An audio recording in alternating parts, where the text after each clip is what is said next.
Well, hello there. How is everyone? I hope you're all well. Running a little bit late today. It's been crazy, but I thought I would jump on and just touch very quickly on the Nicola Bulley case. Now, I'm not here to talk about all of the speculation. I know there's stuff going on around this case, such as the apparent friend who had set up a GoFundMe. Apparently this was done without the family knowing. It was for a large sum of money, I believe around £100,000, and it was put down to the fact that it was for legal costs, etc., that in the UK are completely and utterly free. And then that was reduced. It was reduced again. Then it was removed. And subsequently, a post was put out on social media saying that they were apologising for the fact that they had reached out, etc., etc. It's caused a little bit of upset and anger.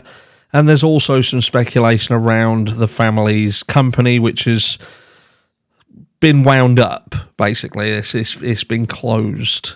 And you know what people are like. They start tying these things together. But look, at the end of the day, she's missing. There is some strange things around this. They have the UK version of Adventures with Purpose, minus Jared Lysak, of course, and even this guy who is involved in that, the director of that company, is saying this is very, very odd. He would have expected to have found something by now. There was speculation whether she could have been washed away and gone out to sea. That's been ruled out. The water itself is very shallow towards the edges, and, it's not fast flowing. So, again, there's some oddities. Remember the camera that doesn't work and the only camera that could have potentially told everyone what happened. But the most recent thing that we're now seeing now is what we tend to see in the US cases, and that is that when things like this happen, it draws people in from social media. And a friend of the family has reached out because she's quite upset with how this is starting to attract what she is calling tourists to the area. We'll have a quick look at it, see what they're saying, and see how you feel about it.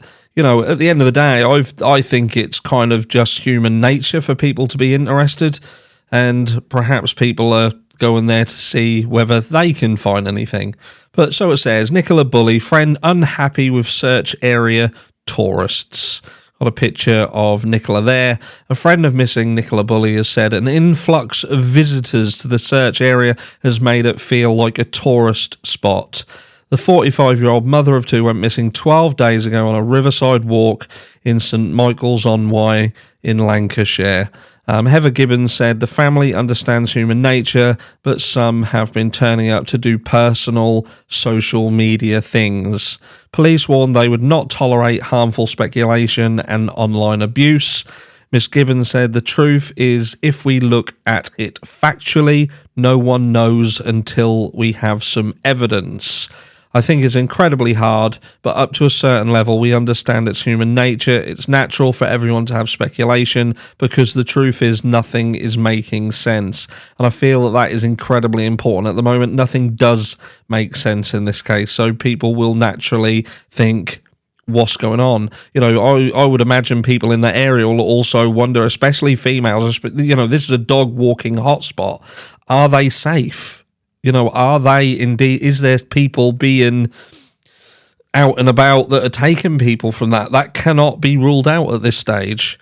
She said the turnout for the search was amazing, but she added, we have noticed it does feel like some people have come to maybe use it as more like a tourist spot to do their own personal social media things, which in some ways we see and understand, but it's hard. There's a lot of people around as it is. And there is a shot there of some of the search members, again, like the Adventures with Purpose guys, scouring that river. They have equipment very similar to what Adventures with Purpose have, so the sonar, the radar equipment, and they've been going up and down that river at the moment with no luck. Speaking in a press conference to the superintendent, Sally Riley said, we would ask that people in the wider community, particularly on social media and online, do not speculate as to what may have happened to Nicola. We will not tolerate online abuse of anyone, including innocent witnesses, members of the family and friends of local businesses, or of criminal damage or burglary. She added, we will be taking a strong line on that, as you would expect. We would ask that people in the wider community, particularly on social media and online, do not speculate as to what may have happened to Nicola. I think that's a little bit of a stretch to try and tell people to, it's almost like a gag order, isn't it? Do not talk about this case. And I don't know the legality in that, whether they can basically tell people not to speculate. Police said that they still believe Miss Bulley fell in the river, but remain fully open-minded to any information that may indicate where Nicola is or what happened to her. Miss Bulley had dropped her two daughters, aged 6 and 9, off at school and then gone on her usual dog walk alongside the river. Her phone, still connected to a Teams call for her job as a mortgage advisor, was found on a bench on a steep riverbank overlooking the water, along with the dog lead and harness on the ground. And there we have, that's Nicola Bulley's partner at the scene there alongside. And you can see kind of just behind them where the bank drops off. But again, at the water's edge, it's not, you know, it's for a strong swimmer that Nicola it's difficult to see how she could have got into difficulty unless she'd hit her head perhaps or got in a muddle. They did even say about the clothing that she was wearing. It wasn't clothing that would become waterlogged and weigh her down. Says Nicola's partner, Paul Ansell, spent about 10 minutes standing near the bench where her phone was found still connected to a work conference call. He was shown the area by Peter Folding, who has been leading the private search effort. Mr. Folding pointed out the area where he has been using sonar equipment to map the riverbed.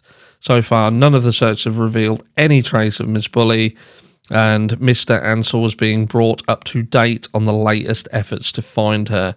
He then went to the incident support unit, which the search team is using to speak to staff there. Meanwhile, police boats from the Northwest Police Underwater Search and Marine Unit have begun fresh searches of the River Wye, where they are working further downstream. Obviously, they feel that there's a potential that she's perhaps been washed further up the river. But for now, we still do not have any information. It's another night, it's another day, and where is she? You know, what happened to this lady? And did she indeed get into difficulty in this situation, and has she fallen into that river, or has something else happened? Who knows? Time will tell. But as soon as I know, you'll know. I'll catch you all in the next one.